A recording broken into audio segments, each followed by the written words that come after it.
The Lord. सभी को मेरी ओर से शलोम। मैं विश्वास करती हूँ आप खुदा में खुश हो, खुदा ने आपकी सलामती करे। आज एक मैसेज जो बहुत ही खास है और सब मसीहियों के लिए, सब विश्वासी भाई बहनों के लिए है।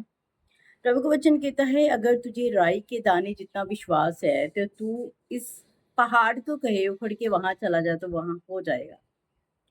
तो मैं आपको बताना चाहती हूँ आज एक बात कि प्रभु ने राई के दाने की बात की है जी, किन लोगों के लिए की है। अभी हम समझते हैं, अब मैं जैसे 14 साल से अब विश्वास में हूँ, तो 14 साल से अगर मैं राई के दाने को ही पकड़ के बैठ जाऊं तो मैं राई के दाने जितना ही विश्वास कर पाऊंगी। पर प्रभु का वचन कहता है, अब राई के दाने से बढ़ के मुझे बिलीव करना है। जो बहुत लंबे टाइम से विश्वासी हैं, जो प्रभु का काम करने वाले हैं, अब राई के दाने की बात जो है वो नए लोगों के लिए की गई है। जो नए लोग हैं, जो प्रभु में नए नए चले हैं, उनके लिए कि अगर आपको राई के दाने जितने, क्योंकि स्टार्टिंग में बिलीव करना थोड़ा सा होता है, थोड़ा सा बिलीव लोग करते हैं। हाँ, मेरे जीवन में ये हो गया, जैसे हमारे जीवन में चमत्कार हुए, मेरे जीवन में प्रभु ने बहुत सारे काम किए। तो ये स्टार्टिंग वाला जो हमारा विश्वास होता है उसी राई का दाना कहा गया, क्योंकि राई का दाना बहुत ही छोटा होता है। भले ही वो जब धरती से बाहर निकलता है, उगता है, तो बहुत बड़ा पेड़ बन जाता है, ये राइट है। बट हमें राई के दाने की बात आज कर रहे हैं। राई का दाना जो है, हमें वही नहीं बने रहना, हमें पेड़ भी बनना है अब। तो चलिए वचन में से पढ़ लेते हैं। मरकुस की किताब उसका 4 अध्याय उसकी 30 आयत में लिखा है, फिर उसने कहा, हम परमेश्वर के राज्य की उपमा किससे दें और किस दृष्टांत से उसका वर्णन करें। वह राई के दाने के समान है, जब भूमि में बोया जाता है तो भूमि के सब बीजों से छोटा होता है। राई का दाना, प्रभु का वचन कहता है, जब राई का दाना धरती पे बोया जाता है तो वो धरती के सब बीजों से छोटा होता है। उससे छोटा बीज कोई नहीं। सबसे छोटे का मतलब, यहाँ पे मैं अगर रेवलेशन हम देखें, यहाँ पे सबसे छोटा बीज, उतना विश्वास करने के लिए प्रभु बोले बस इतना सा करो, है ना, इतना सा विश्वास करो आप लोग, तो परमेश्वर कहता है आप बहुत फल पाओगे। अब लोग क्या कहते हैं, मेरे जैसे मैं 14 साल से, कोई 15, कोई 20, कोई 10, कोई 5, है ना, इतने साल से चले आते हैं, तो वो इसी मैसेज को पकड़ लेते हैं कि ये प्रभु का वचन की तरह राई के दाने। अब मुझे राई के दाने जितना विश्वास है, मुझे पता हो जाएगा। अब आपको राई के दाने जितना विश्वास नहीं करना, ये न्यू बिलीवर्स के लिए, नए विश्वासियों के लिए वचन है।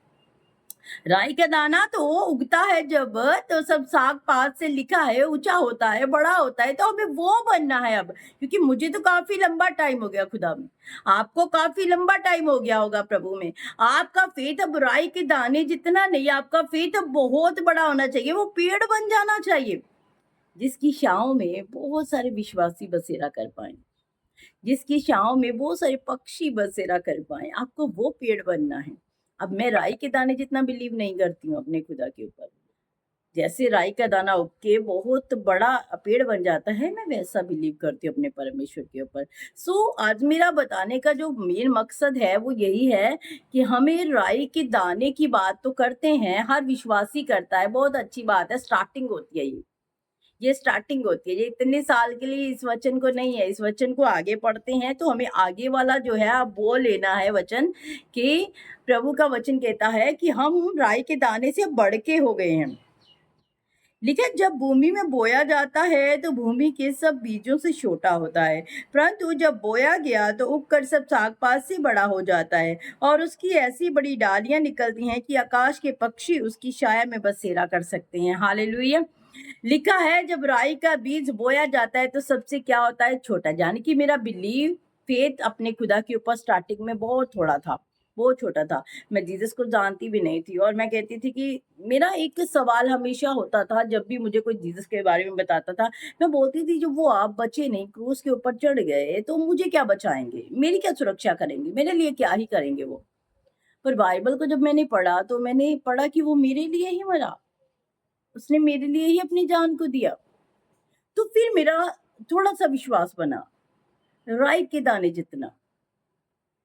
वो राई के दाने जितना विश्वास ने मुझे इतना अच्छा रिस्पॉन्स दिया, इतना बढ़िया रिस्पॉन्स दिया। मेरे खुदा ने मेरी जिंदगी में इतने बड़े काम किए कि अब मैं राई के दाने जितना बिलीव नहीं करती हूँ। अब मैं राई का दाना जो पेड़ बन जाता है, जो सबसे जिसकी टहनियाँ सबसे लंबी होती हैं, सबसे अच्छी होती हैं, अब मैं वो बन गई हूँ, मेरा फेथ इतना बड़ा बन चुका है। सो मेरे अजीजों, मैं आपका फोकस लेके आना चाहती हूँ कि आज आप राई के दाने की बात मत करें, आप उस पेड़ की बात करें जिसके नीचे पक्षी बसेरा करते हैं, जिसके नीचे, जिसकी छांव में, ठंडी ठंडी छांव में लोग बैठते हैं और आनंद लेते हैं। हालेलुया। आपका जीवन लोगों के लिए उन्नति का कारण होना चाहिए। आज आपका जीवन लोगों की आशीष का कारण होना चाहिए। आज आपका जीवन लोगों के छुटकारे का कारण होना चाहिए। आपका जो पेड़ है ना, विश्वासी पेड़, वो बहुत बड़ा होना चाहिए। यहाँ पे आराम से लोग बैठ पाए।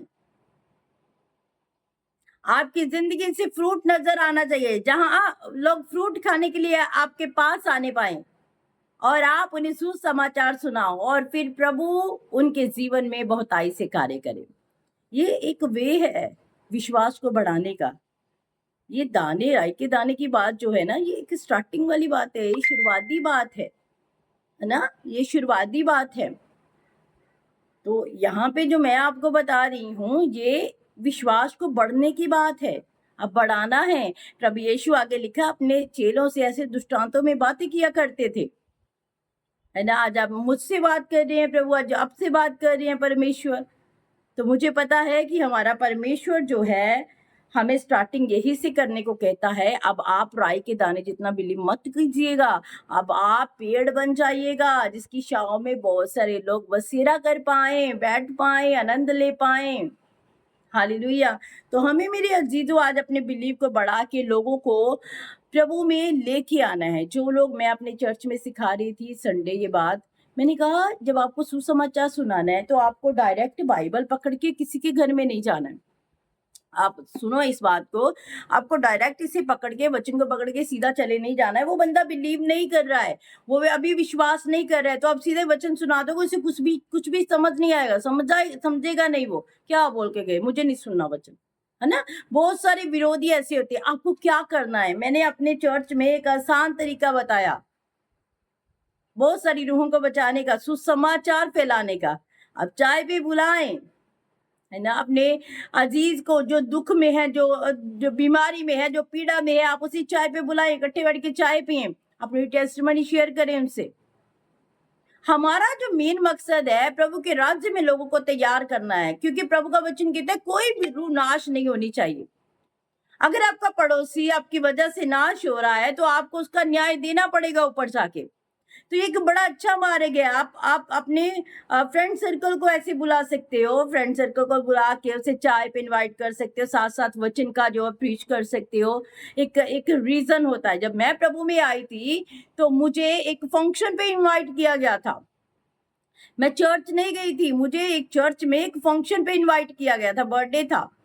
तो उस फंक्शन में मैं गई, तभी खुदा रूह ने मुझे छुआ, तभी परमेश्वर ने मेरे जीवन को बदला। धीरे धीरे धीरे धीरे धीरे फिर मेरा जीवन बदलने लगा। तो एक वे होता है, एक रीजन होता है। डायरेक्ट हम किसी के घर में अगर कलाम लेके जाएंगे तो हो सकता है कि वो आपकी आवाज को नहीं सुने, हो सकता है वो उस पाक कलाम को नहीं सुने।